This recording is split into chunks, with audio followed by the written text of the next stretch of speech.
Hello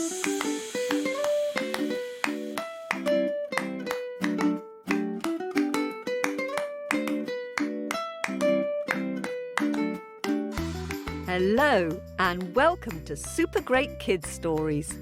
Wise tales from storytellers around the world which will make you laugh and sometimes cry.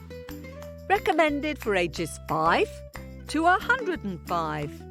I'm Kim and I love stories. Hello, and how are you doing? I hope you're having a happy summer. The story this week is a tale from Korea. It's all about a boy who was the youngest in his family, and he was laughed at by his brothers for always falling asleep and being a bit of a dreamer. Do you have any younger brothers or sisters? Or are you the youngest? What do you think it's like being the youngest in the family? What's good about it? And what's not so good? Have a little think about that while we have a quick word with the grown-ups, and we'll be right back. Hello, Super Great Kids, I'm back again. So, this week's story is all about a boy who was a bit different to his older brothers. Is it possible to change who we are? Do you think we should change who we are? Let's hear our story from the wise and wonderful Pamela Marre and see what happened to Jae-won. This story comes from Korea, and it starts with a persimmon, which is a very sweet orange-coloured fruit, which you may know by another name such as Sharon fruit. Some people say that the persimmon is magical fruit, and maybe it is, and that's for you to decide when you've heard this story.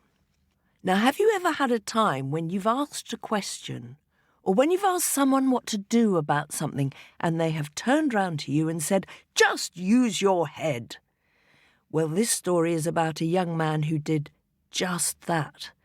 And the story begins, as so many stories do, with once upon a time, there was a farmer who had 4 sons. 3 of them worked very hard in the fields, but the youngest, who was called Jae-won, always wanted to sleep. He didn't mean to be lazy. He would go out with his brothers to work in the fields, but he was smaller and younger than they were, and after a while he would sit down saying, "I'm a bit tired. I'll just have a little rest." And he always fell asleep in minutes. They used to tease him terribly about how much he slept, and he always said, "When I sleep, I get lots of ideas in my head, and one day they will grow into something useful." And his brothers always laughed and said, "Jae-won, all you've got in your head is mud." Nobody guessed how true those words might become. One morning, when the 4 brothers had been in the fields from the very early morning, Jae-won sat down under a persimmon tree and dozed off. While he was asleep, one of the fruits fell out of the tree, bonk, onto his head, and because it was very ripe, it split open, and one of the seeds from inside took root in his head, and a tree began to grow from it. It grew and it grew, until when he woke up, there was a whole tree growing out of his head, and it was heavy with persimmon fruit. Well, when it came time to go home for lunch, and his brothers came to find him, they all crowded round Jae-won. "Oh, my goodness," they all cried. "What are you going to do with a tree growing out of your head?" "I'll go down to the market with the fruit, of course," Jae-won cried. So off he went, down to the market, and he walked through the market crying, "Persimmons for sale, fresh persimmons for sale, come and pick them straight from the tree." Now there were a lot of fruit sellers in the market, and they all sold persimmons, but none of them were selling the fruit straight from the tree as Jae-won was. And so all the shoppers crowded round to see this wonderful sight, and they bought every persimmon from that tree, and Jae-won was really happy to bring home a purse full of money to his family. But you can imagine that the persimmon sellers from the market were not happy to lose all their customers, and some of them followed Jae-won home to see where he lived.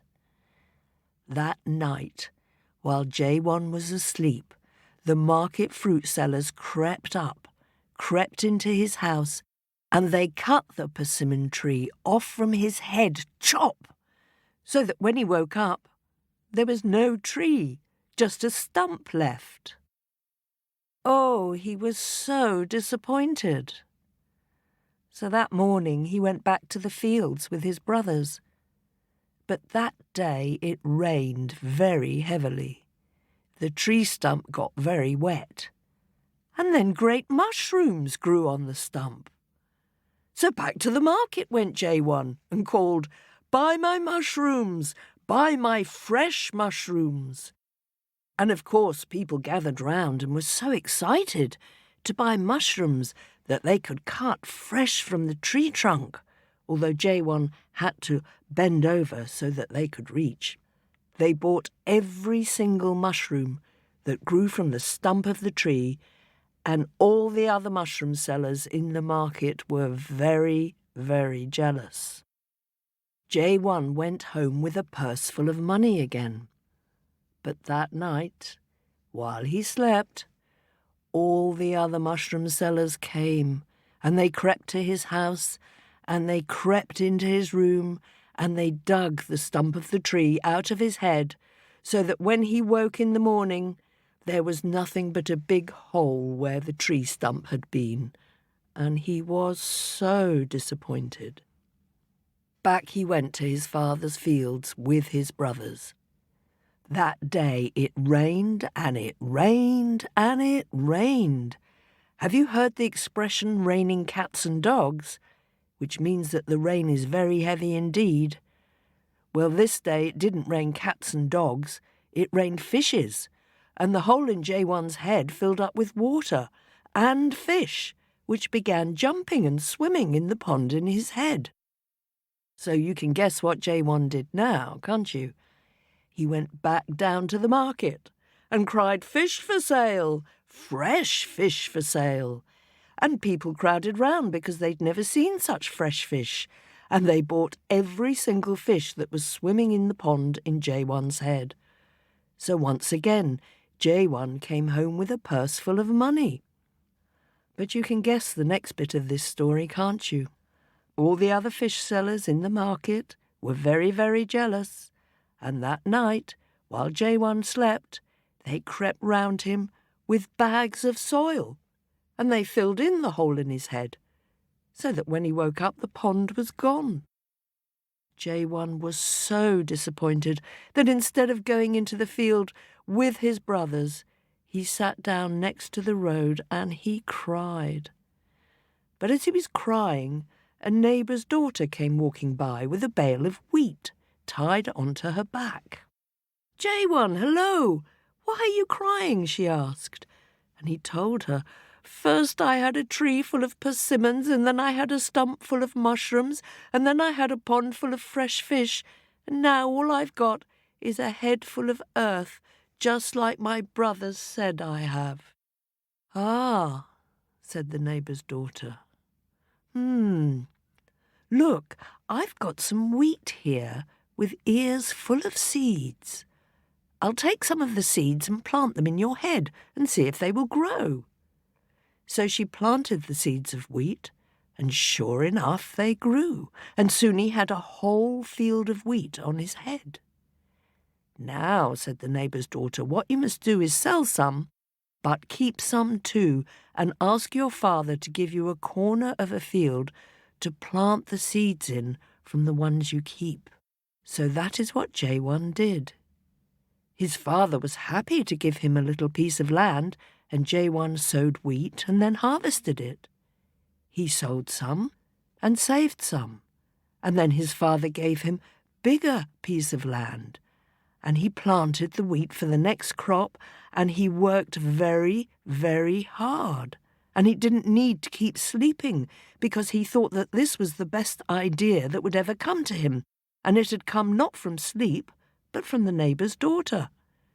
He planted more and more wheat until he and his brothers had to build a whole storehouse to keep it in. The whole family became wealthy, and J1 married the neighbour's daughter, which was, he decided, probably the best idea he had ever had. And I'm pleased to tell you that they lived happily ever after, and J1 was able to look after his wife and the children that they had, and his brothers and his parents. And if you remember, it had all started with that one persimmon tree.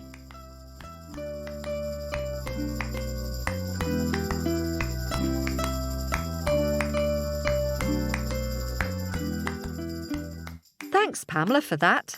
What a wacky story. Imagine going to school with a fruit tree growing out of your head. What would your teacher say? J1, you know it's against the rules to have fruit trees growing out of your head, so put it in your bag, now. I like that story because the youngest ended up happy and doing really well, even though he was different to his brothers. Can't all be the same, it would be boring. Thanks for listening, particularly to all our Super Great Kids followers in Wellington, New Zealand. I wonder if you could draw a picture of J1 with a fruit tree growing out of his head and send it to our Facebook page at facebook.com/supergreatkidsstories. And do review us on Apple Podcasts and help other children to find our stories. And thanks very much to all you grown-ups who are supporting us on Apple Podcasts. It's really kind of you. If you'd like to support us, you can subscribe on Apple Podcasts, where you can listen ad-free, get early access to the next story, and get one super great bonus story a month. Or you can go to ko-fi.com/supergreatkidsstories. Thank you, and thank you all for listening. See you soon.